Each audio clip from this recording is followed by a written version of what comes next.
दूर ठेवा. नकारात्मक विचार सगळे मराठीने आता डोक्यातून काढून टाकले तर प्रत्येकाला वाटायचं मराठा कधी देऊ शकत नाही. आणि काही जणांनी देव सुद्धा पाण्यात बोलून ठेवले होते की मराठा यश नाही आला पाहिजे. पण मराठ्यांनी याच्या फटक्यात दोन कामं केली.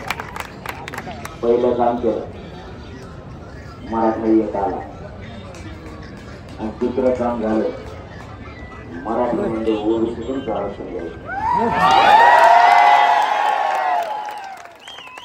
पुन्हा 24 वेळ झाली आमच्यात वेळ नका काय येऊ नका रे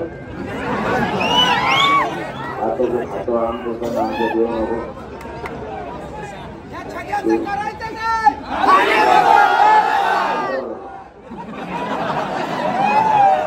कार्यक्रमात लावला नाही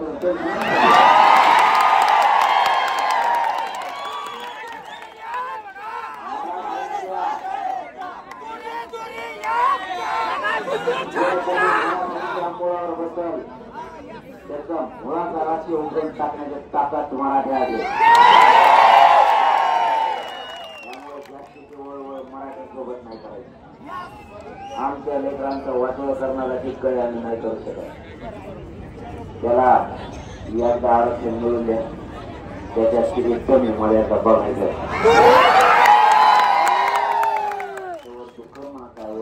त्याला लोकांनी भजे करून टाकलेलं काढतो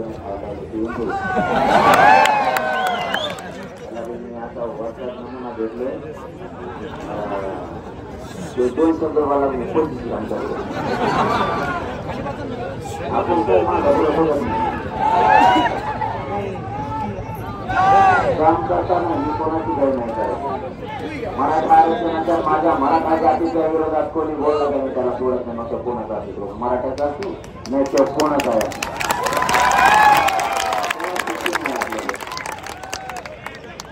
मराठ्यांनी यापुढे थोडं गांभीर्याने नाही. तुमच्या लेकरांच्या नशिबाचा प्रश्न आहे भविष्याचा. श्रीमंत मराठा असू द्या किंवा गरीब मराठा असू द्या शिक्षणाला पैसे दोघांना सारखेच लागतात. श्रीमंत मराठ्यांचा लेकरू आणि गरिबांच्या मराठ्यांचा लेकरू दोघांच्याही मायबाप एकच स्वप्न बघते किती दिवस आपण कष्ट करायचे. कधी काळी माझं लेकरू जर अधिकारी झालं माझी मुलगी जर अधिकारी झाली तर माझ्या वाट्याला आलेला प्रश्न कमी होईल आणि माझे लेकरही सावली होईल. म्हणून रातपात एक करून आपले मायबाप कष्ट करतात. नोकऱ्या केल्या किंवा शिकल्या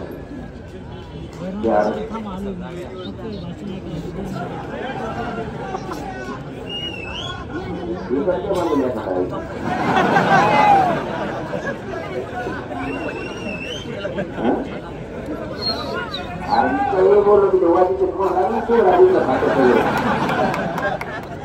मी तर कम्प्युटर शेतामध्ये सुरू आहे. माझ्याकडे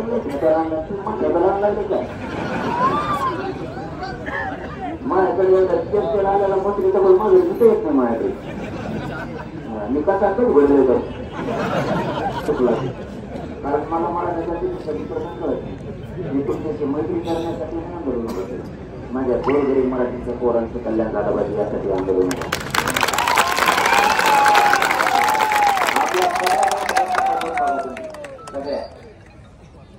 याचा लाभ बैठकीला आलेला मंत्री त्याचं यादीत नाव टाकलं तुम्ही अंतरवाली चर्चेसाठी म्हणून पुढे जातो रोखी देण्याचा गेल्या पासून पुढे गेले काय किती म्हणतोय 70 वर्ष झालं माझ्या जातीला मोठा चाललं. 70 वर्षापासून माझ्या जातीला आरक्षण होतं. तुम्ही जाणून बुजून गेले आमच्या लेकरांचा वाटवं झालं. मराठ्यांनी दोनच कामं करा. आपल्या लेकराला आयुष्याचा आरक्षण द्या आणि मराठ्यांनी व्यसनापासून लांब जा.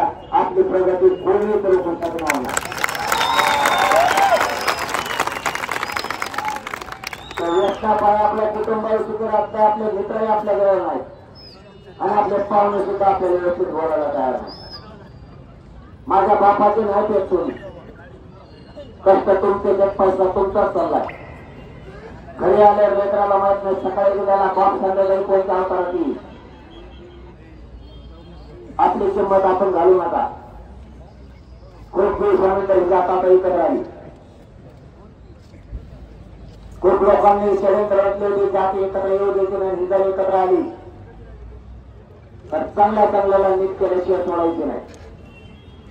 आणि नुसता आरक्षण आपला प्रश्न नाही. आरक्षणाचा प्रश्न मार्गी लागल्याच्या नंतर आपल्या पुढे आणि आपल्या लेकरापुढे अनेक संकटाचे प्रश्न आहेत. आणि आपण जर असे एकजूट राहिलो तर संकटाला पाय खाली फिरवायला मराठ्यांना वेळ लागणार नाही. म्हणून एकजूट राहा. ही एकजूट आता नाही फुटू द्यायची. राजकारणी लोकांच्या स्वार्थासाठी आपली एकजूट फुटू देऊ नका. तुम्ही राजकारण करू नये या मताचा मी नाही. तुम्ही राजकारण आयुष्य करा, पण अगोदर आपल्या लेकराला आरक्षण मिळाल्यावर तोपर्यंत नेते पक्ष अजिबात नाही. सध्या लेकर आणि मराठ्यांचं आरक्षण दोनच गोष्टीवर काम करायचं. आपण जे 70 वर्षात नेते मोठे केले, 70 वर्षाचा शोध घेऊन बघा. 70 वर्षात जेवढे पक्ष झाले त्यातले नेते सगळे आपल्या बापदादाने मोठे केले. त्याचं कारण एकच होतं, हा आपला आहे. कधी काही माझ्या मुलाला गरज लागली तर हा आपल्या मदतीला येईल. म्हणून आपल्या बापदाद्यांनी यांना मोठं केलं. यांच्या रात्र दिवस जबाबदारी केली. आज आपल्या लेकराला आरक्षणाची गरज आहे. एकही नेता आपल्या बाजूला बोलायला तयार नाही. आता अधिवेशन झालं, या अधिवेशनात एकही आमदार आणि मंत्री आपल्या बाजूला बोलला नाही. एकही. जे कोण बोलले ते त्यांचा स्वार्थ मनात ठेवून बोलले. 50% वरच द्या आणि खालचं द्या. तुला कोण बोलायला सांगितलं? आमची मराठ्यांची मागणी ओबीसीतून आरक्षण पाहिजे. पूर्वच मला पण सांगितलं. परत इकडे सांगतो मी बोललो काय बोलला रे तुला 50% जात बोलायला सांगितलं, तू वरच का बोलला? मग परत म्हणतो गावात लोक कसं येऊन देते तुला? गावात सुंदर वेळ असावी नव्हतं. काही लोक आज समजा तुम्ही नको तिकडे लय मागा लागला. मराठीत लागलं तो पण नाही. आता तर पुढे मराठी येईल. आता तर काय कार्यक्रम आहे सांगता येत नाही. पण शांततेत राहायचा. मला शब्द येईल मराठी शांततेत आंदोलन करायचं. तुम्ही नुसतं मुंबईत येऊन मागे घालून बसा. दुसरी सकाळ करायचं काहीच करायचं नाही.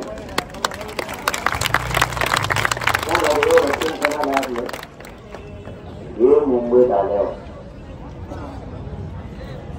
मला एक तुम्हाला आरक्षण मिळालं. बोल मला सकाळपासून तुमच घेते लेट राहते भविष्यासाठी. त्यांना काही उद्योग म्हणून नाही. आणि मी राजपाठासाठी करतो ना ते माझ्या जातीचे लेकर मोठे व्हायचं म्हणून माझ्या जीवात सुद्धा कदर करत नाही. जरा बाणावर तुमच्या हस्ती मजाक आणि तुमची मस्ती लेकरांच्या जीवावर घेतली. तिथं काय माझं याच्याचे लेकर सुधारणार नाही. माझ्या कुटुंब बाजूला सारलंय हे असं मला आणि या समाजाला माझा बाप मानला. आणि ते 4.5 महिने झाले उंबऱ्या सुद्धा शिवलं नाही, शिवणार गेलं. सरकारचा प्रॉब्लेमच ते. सरकारचा प्रॉब्लेमच ते. मी त्यांना मेहनत कारण मी या समाजाला मायबाप मानलाय. आणि मायबापाशी गद्दारी करणारी पैदाच माझी नाही. मी नाही या जातीची गद्दारी करू शकत. मला पैशाचं तुमच्या देणं घेणं नाही आणि मला तुमच्या पदाचं देणं घेणं नाही. माझ्या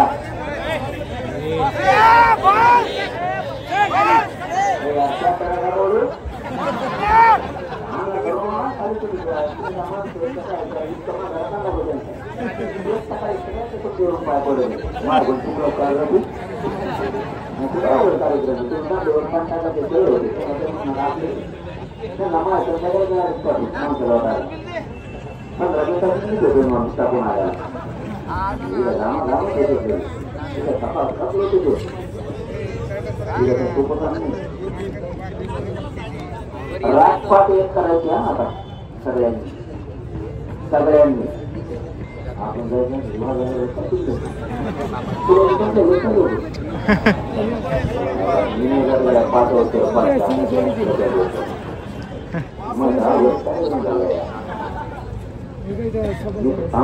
17 तारखेला बैठक घेतली आणि महाराष्ट्रातल्या मराठ्यांना सांगितलं आपण इथंच फाईट मारू म्हणून आपण इथंच आंदोलन करू नको म्हणले हे खाली बसलेले मुंबई त्याला करायचे कोणते मराठी म्हणून मुंबई मुंबई म्हणून काय करू मला चलो मुंबई गप्पा झालं पाहिजे मला आता 20 जानेवारी ठरले ना मला तुम्हाला फक्त काम ओळखून घ्या आपल्याला मुंबईला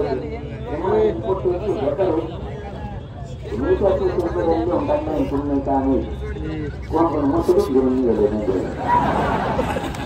सरकारचं प्रश्न मला वेळ केला ना ते म्हणजे होईल तू मस्त घेऊन येणार म्हणलं मला नाही म्हणतो वाटेल टाकलं करायचं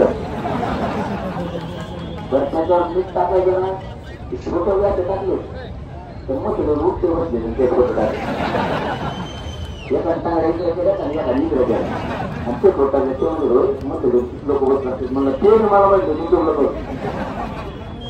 हे पोरं इतकं घ्यायचे फुल टेन्शन मध्ये आले बसतात नीट बसायचं कात्र्या पकडायचं ते पुढे उभा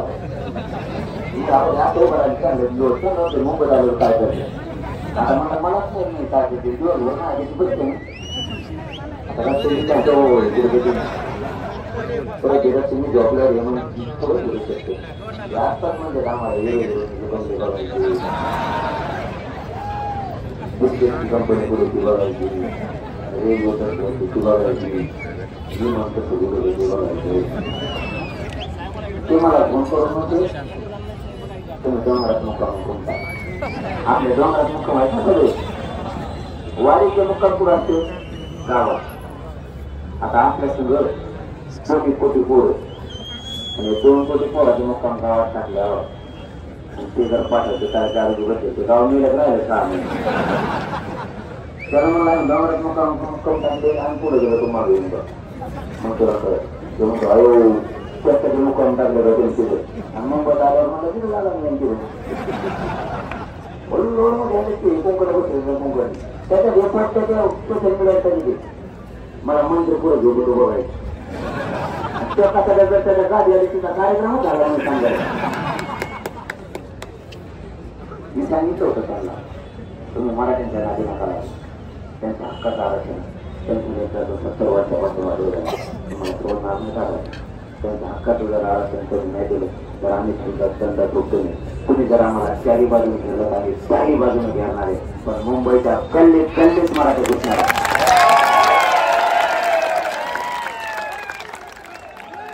आमच्याकडे पर्याय नाही आमच्या मराठ्यांनी तुम्हाला खूप वेळ गेला आता आमच्याकडे नाही गेला आता भारताजवळ आल्या पूर्ण शिक्षणाचे दिवस जवळ आले तुम्ही वर्षानुवर्ष आश्वासनाच्या नावाखाली आमच्या पोरांच्या मुर्दे पाडणार आमच्या लेकराच्या नंदीचा भोट घेणाऱ्या माणसाला आम्ही नाही सोडत आता तुमचे पोरं सुधारले हो 70 वर्षात सगळ्या पक्षाचे नेते आपण मोठे केले त्यांचे पोरं परदेशात शिकायला गेले त्याच्याकडे गाड्या बंगले इतके झाले की त्याच्या 25 पिढ्यापासून खाता निघत झालं आपण हायचे जागे त्याचे पोरं आपण मोठे केले आपल्या पोरांना कोण मोठं करणार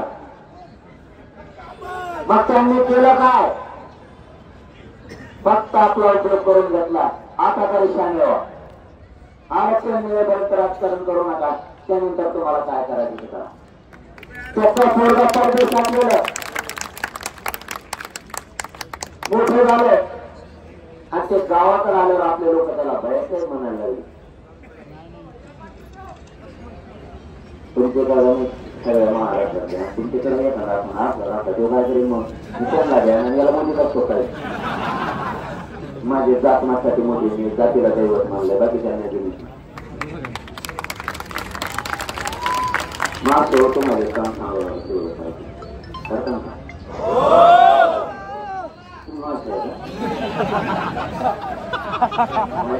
बोलायची तुम्हाला भाषा कळते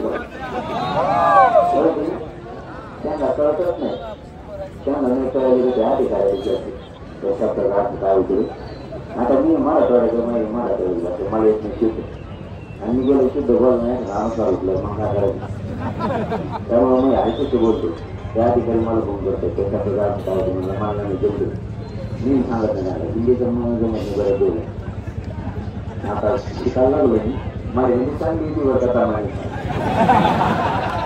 सामान्य त्यांना तुम्ही चांगले बोलू आणि हे पत्रकार बांधव इतक्या झाले जे मला 2-3 प्रश्न अगोदर चांगले विचार सामान्य मग मी सामान्य उत्तर देतो या काही त्याचं नाव घेतो मग सगळं पुढे होऊन जातो कार्यक्रम जसा कुंकडा बोलतो तुझा ते कुंकड हिंदी आणि परत ते नाव देतो आणि त्यावेळेस वेळपटा म्हणून येते पण त्याच्या वाटणार नाही आणि तुला नाव त्याचा कार्यक्रम थोडं सामान गाडा मिळवली आणि तुला काय माणसं तुम्हाला का बंद का बोलून देऊ आरक्षणच्या आरक्षण टाकणं वायर करून मग सगळ्याचं वायर काढलं तू माणसं तुम्हाला सांगा आपल्या लेकरांना आरक्षण मिळेपर्यंत आपण सगळ्यांनी कुटुंबाने पाहुण्यांनी मित्रांनी गावाने सगळ्यांनी यायला जायचं उद्या सकाळपासून तुम्ही एक काम करायचं ते तुमच्या ऐकणे ते तुमच्या पुढं ते तुमचं जवळ नाही तरी तुम्ही बोलले उद्यापासून एक काम करायचं मी तुमच्या मनाला आहे तुमचा भाऊ त्यांना भेटत नाही मी त्यांना सुधारू तुम्हाला आजपासून म्हणतात ये उद्या घराच्या बाहेर चालले रोज गव्हर्नमेंट साहेबाच्या बाहेर चाललो त्यांच्या सगळं म्हणून घरात बाहेर साहेबाच्या बाहेर म्हणून मी म्हणत होतो आधी आरक्षण मिळवली आणि मग साहेबाच्या बाहेर साहेबाच्या हे दिवस नव्हती केले त्रास देत त्याला हे नव्हते केलं आणि त्याला बाहेर म्हणून त्याला शेती राहताय आणि काय बाहेर आपल्या पोराचे नामे चुकी आहे याचं नाही असं नाही आणि आपण मोठी केली आणि आपल्या पोराचे असं वाटतं आपल्याला कोणा पुढे जर हात पसरायचे नसले आपले पोरं कोणाच्याच पाय पडायची मराठ्यांना गरज नाही त्यांना आयुष्याचा तुमचे लेकर अधिकारी झाले तुम्ही मालक आहे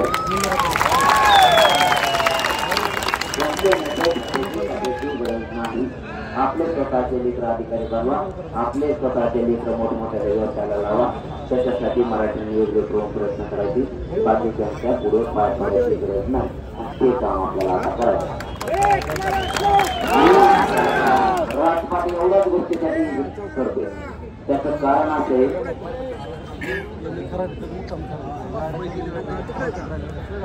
तुमचं सर्व काय केलं तुम्हाला ऐकायला देणार का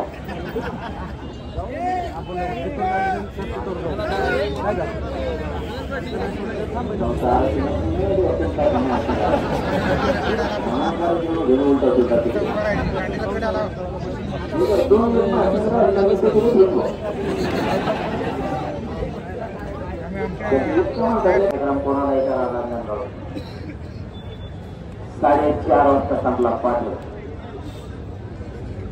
मी जेवलो 5 वाजता मला खवा खाल्लं तरी पचत माझ्या गाडीतल्या नाही पचत शेता आवडले की तोंडला सापडा सुरू करते बापरे खाणून दे याला कवा पचत आपल्या घ्या खाऊ प्रॉब्लेम आहे त्याचा मला काय होत मी साडेगाव म्हणून आमच्या तिकडे गोदापट्ट्या त्या साडेगावात 4 वाजता गेलो पाठी जेवलो म्हणजे किती ते करत ते टाकून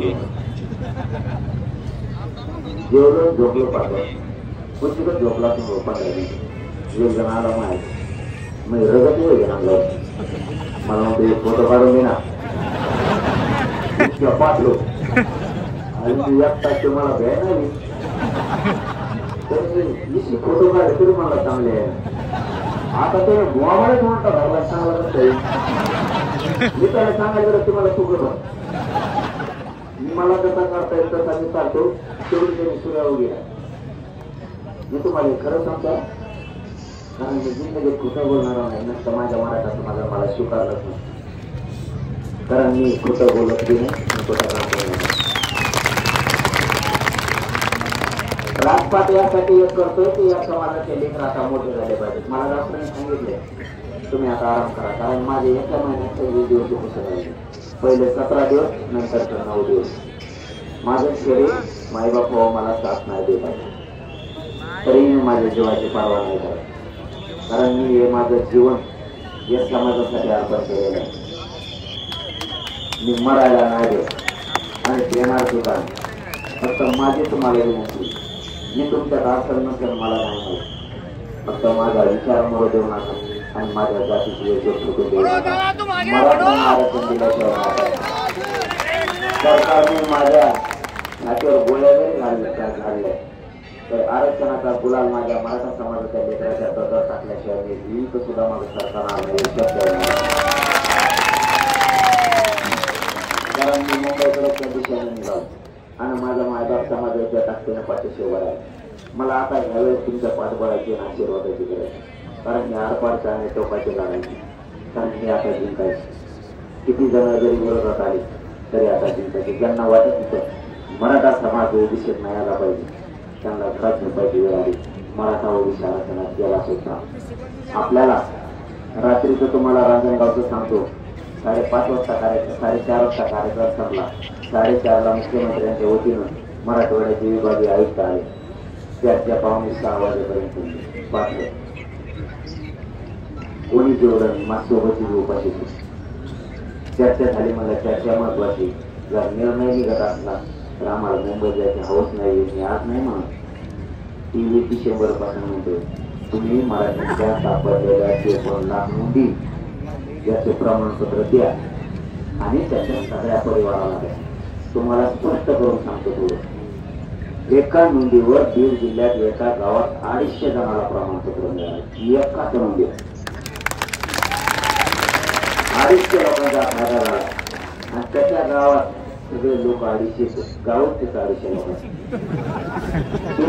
लोक सगळं गाव. माझं सरकारला म्हणजे 54 लाख नोंदी मिळाल्या त्याच्या फक्त 5 जणांचे फायदे होते. आजच 2 ते 2.5 कोटी मराठा आरक्षणात गेला आज. आणि त्याबरोबर आपण एक कायदा पारित करा म्हणून सांगितलंय.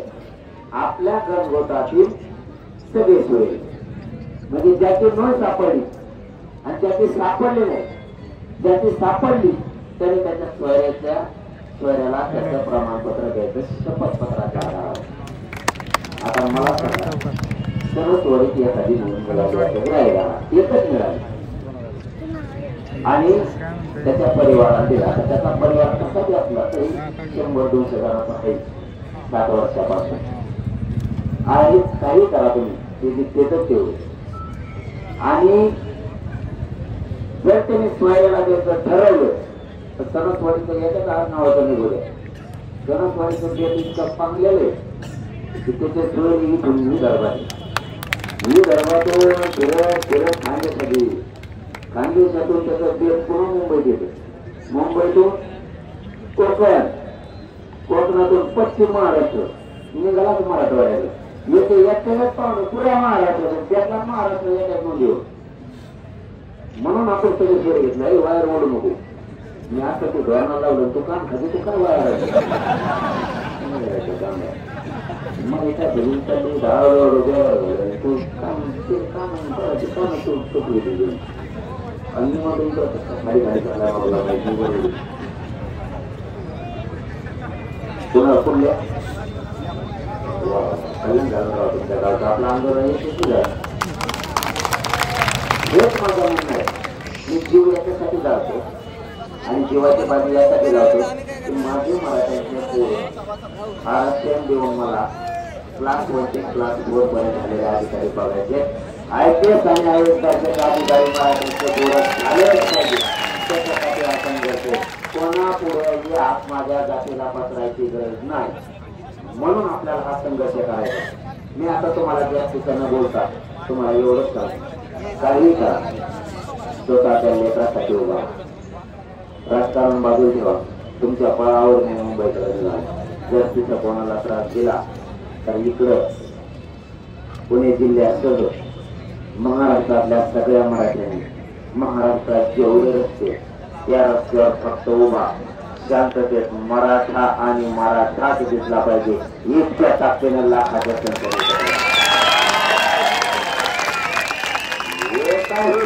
बोट लावायची जर हिंमत केली तर मागच्या मराठ्यांनी त्यांची खिंड लढवा. आम्ही मुंबईचे खिंड लढवतो. आता मात्र लेकराच्या डोक्यावर आरक्षण येऊन गुलाल टाकायचा माझ्या टाकायचा कोण एवढं फक्त सगळ्यांनी शांततेत आंदोलन करायचं. आपण त्यांना भेट नाही मला सरकार आता शत्रू मानायला लागले आणि त्यांनी मला शत्रू मानलं तरी मी त्यांना देत नाही. कारण मी काय चूक नाही केली. मी माझ्या गोरगरीब मराठ्यांच्या पोराचं कल्याण व्हावं म्हणून मागणी केली. मी काय चुकीची केली नाही. एका टक्क्यावर जर पोर रोखलं ना घरी रडत यायला लागले. आधी घरी बनता बनता आपले लेकरं आपल्या मुलं आणि मुली वापस घरी यायला लागल्या. त्याला त्याचा मुलगा किंवा मुलगी एका टक्क्यावर होती ना त्याच्या आई बापाला फक्त एकदा जाऊन विचारा आरक्षणाची काय किंमत किंवा त्या पोराला विचारा आरक्षणाची काय किंमत म्हणून आपल्याला आरक्षण पाहिजे. काही करा फुटू देऊ नका. आता मी तुमच्या बळावरती ते पोरं मुंबईला निघाले. त्याच्या गाड्या चालल्यात ना कोणाला झोपायला कुठं जाणार कोणी म्हणत नाही. कोणाला किती थंडी वाजली एकही पोरगा म्हणत नाही मला किती थंडी वाजली. मी जीवावर उतारून मुंबईकडे निघाले. आपल्या लेकरामध्ये वाढत नाही. कुणाला कुठे जेवण मिळालं नाही मिळालं कोणी म्हणत सुद्धा मला जेवण नाही मिळालं. परंतु या मराठा मायबापानं राष्ट्रात इतकी जेवणाची व्यवस्था केली. शिल्लक राहायला लागला मराठी उपस्थित राहायला. या जातीचा कौतुक यासाठी करतो की मला माझ्या जातीचा स्वाभिमान गर्व सुद्धा आहे. की माझी जात इतकी एकवटली की कोणीच कोणाच्या शब्दाच्या पुढे जायला तयार नाही आणि याच्यातच आपली प्रगती होणार. आपल्या जातीचा काही एकच केलं कारण आपल्यावर पुढे सुद्धा खूप संकट आहे. आपल्या लेकरासाठी आपल्याला एकजूट महत्वाची. एकजूट ठेवा आणि जाता जाता पुन्हा सांगतो आरक्षण घेतल्याशिवाय आम्ही मागायला नाही करणार. मला तर आता उपोषण करायचं सांगितलेलंच नाही पण माझा नावील आहे. कारण मी जीवन जर अर्पण केले या समाजासाठी तर मरायला का देऊ नये म्हणून मी शेवटच्या टोकापर्यंत लढणार. कारण माझा आत्ताही माझ्याच गाडीतल्या लोकांना माहिती मला काय आले. मला तेलचं लागत नव्हतं. आता तेलचा सुद्धा कमराचा लागला परवा इतक्या चमकाने पोटात त्याच्या तरी मी आता माझी बराई सांगायला तुमच्यापर्यंत नाही आलं. माझ्या डॉक्टरला माहिती पुऱ्या महाराष्ट्राला माहिती. मी जर 14 दिवसाकडे गेलो ना तर मला 4 दिवस तरी सगळ्यांना जावं लागतं. तरच मला पूर्ण करावं लागत. तर सुट्टी झाली 4 दिवशी मायबाप मराठा समाजाच्या गावात पुन्हा दुसरीकडे जात नाही. 24 घंटे मराठा आणि मराठा आणि ती जाग करायचंच काम करतो. पण हटत नाही. सगळ्यांना वाटतं जो थांबला पाहिजे पण मी थांबत नाही. मला माहिती आता मी थांबलं की माझ्या लेकरांचं मराठीचं पोराचं वाजवत नाही म्हणून मी जीवाची पर्वा करत नाही. एक बलिदान गेलं तरी चालते. माझ्या 250-300 पोरांचं बलिदान मला आरक्षणासाठी गेलं. त्या माता माऊलीच्या कंपाळावरचं कुंकू आपल्यासाठी तुटतं. तिच्या लेकराला पाप दिसत नाही. तिचे हाल तुलाच माहिती आहे. त्या समाजासाठी बलिदान गेलेल्या लोकांचं सुद्धा स्वप्न पूर्ण करायची जबाबदारी सुद्धा आपल्या सगळ्यांनी हाती आहे. म्हणून आपल्याला ही लढाई आता काही करून जिंकवायची आणि आपल्या पोराला आरक्षण द्यायचे. तुम्हाला जोडून सांगतो अशी संधी मराठ्यांना पूर्ण नाही आहे. या संधीचा आता सोडू नका. कारण ज्या ज्या जातीला आरक्षण कळालं ना ते त्या आरक्षणात गेले आणि मोठी सुद्धा झाली. आपल्या डोळ्यासमोर माहिती आपल्याला आरक्षणाचे फायदे किती आहे. हे आरक्षण केंद्रापर्यंत राज्यात आहे पण केंद्रात सुद्धा आहे. आपल्या पोराला केंद्रीय क्वालिटी सुद्धा मिळते. म्हणून काहीही करा एकजूट फुटू देऊ नका. राजकारणी त्याचा डाव साधण्याचा प्रयत्न करतील. आपल्या फूट पाडतील. फूट पुढे देऊ नका. काही झालं तरी गेल्या राहायचं पाहिजे. तुमचा आशीर्वाद घेऊन तुमच्या बळावर आणि तुमच्या पाठबळावर आणि आता मुंबईच्या लढाई जिंकणार आणि जिंकायला निघालत नसता मोकळे मानले येत नाही. परंतु मुंबईकडे गेलेला तिकडं पोराला काही त्रास होतोय का त्यात तुमचं पोरं असेल नसेल आम्हाला नाही. परंतु गेलेले पोरं तुमचे असं समजा आणि तुमचंच लिहिलं त्यांच्यात बघा आणि त्यांच्या पाठीचे टाकतेनं उभा राहा. कारण त्या पोरांनी घर सोडले. 500 ते 600 किलोमीटर लांब पडत चालले होते. या मराठ्यांना न्याय मिळावा म्हणून आम्हाला काय त्रास होतो ते आमच्या गाडीतल्या लोकांना माहिती.